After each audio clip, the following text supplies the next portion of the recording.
The epidemic of malicious fake news and false propaganda that flooded social media over the past year, it's now clear that so-called fake news can have real-world consequences. This isn't about politics or partisanship.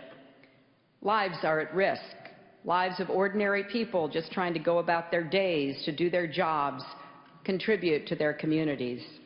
It's a danger that must be addressed. That's Hillary Clinton asking Congress to take action against fake news. The former presidential candidate did not discuss the election results directly, but made it clear she thinks made-up stories on social media are becoming a problem. Let's bring in Judith Miller, a Pulitzer Prize-winning author and investigative reporter. Also, Ellen Ratner, the bureau chief for Talk Radio News, both of them Fox News contributors. Judy, there are situations in which fake news has caused real chaos in this country.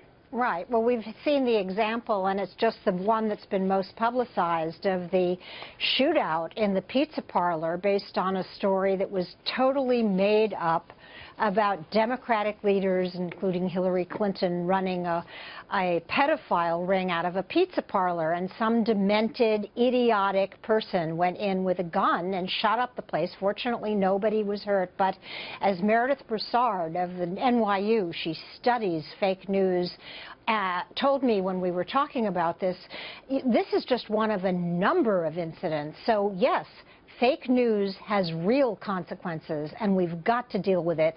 And the platforms, the Facebooks, the Googles, the Yahoos, the people who promote this, who put it up for clicks, have to take some responsibility for this. This is very, very serious, not just in terms of our security and our safety, but actually fake news can help undermine our democracy. But Ellen, isn't that genie already out of the bottle? I mean, when anybody in any country can click send and put anything out there for the whole world to see, how do you stop that?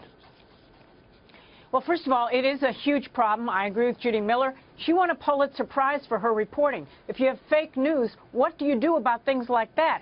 I mean, somebody like Judy Miller would be in real trouble with these crazy fake news people. On the other hand, if Congress does take a look at it, then you've got a problem, because we do have freedom of speech in this country. Yeah. You know, so that's a big problem. I don't know how Congress is going to have to do with it, but I agree with Judy Miller. We've got to get people like the various websites that are managed through corporations to begin to take a look at it and take these posts down. Well, people like Mark Zuckerberg, Judy, the head of Facebook, has said he doesn't think fake news is a problem. Right. Well, he said it wasn't a problem until he discovered that it was a problem.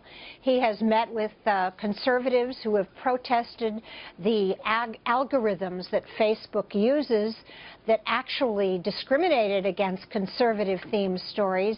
But the whole point is these platforms must take responsibility. I agree with Ellen. I don't want the government initially involved in these decisions. These are decisions of media organizations, whether or not they consider themselves that, rather than just groups that sell ads. But they've got to assume some responsibility and some liability if things go wrong for what appears on their sites. And I think that's where this campaign has to start.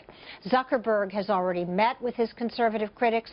A lot more of that has to go on. But what we need is transparency for how Facebook and the other social media platforms make their decisions. We don't have any of that now. We don't know it. And yet, 60% of Americans got some or all of their political news during the campaign from Facebook. There were 1 billion people, there were 1 billion tweets put up during the campaign, and 128 million people went to Facebook to discuss the campaign. So we can't pretend anymore that these are just kind of neutral platforms that have no responsibility for what's up there. A lot of these fake news stories, Ellen, are generated in places like Macedonia or Eastern Europe, generally by people, you know, teenagers even, who have, you know, strong computer skills and can make money by putting stories out there that are sensationalist enough that people will click on them. So, again, how do you stop that? How do you tell Americans? Well, I think you need real journalists, people who are win Pulitzer Prizes like Judy Miller to go after these people and to actually track them down and see who's doing this and put that in real news. And that's how I think you have to deal with it. And you have to get Mark Zuckerberg, you have to get the Twitter people who run those accounts to be accountable to people. And, you know, I guess visit the reputable sites, like, for instance, foxnews.com. It's a discussion we're going to have many times in the future, I'm afraid. Ellen Ratner, Judy Miller, thank you both. Thank you, John. Thank you.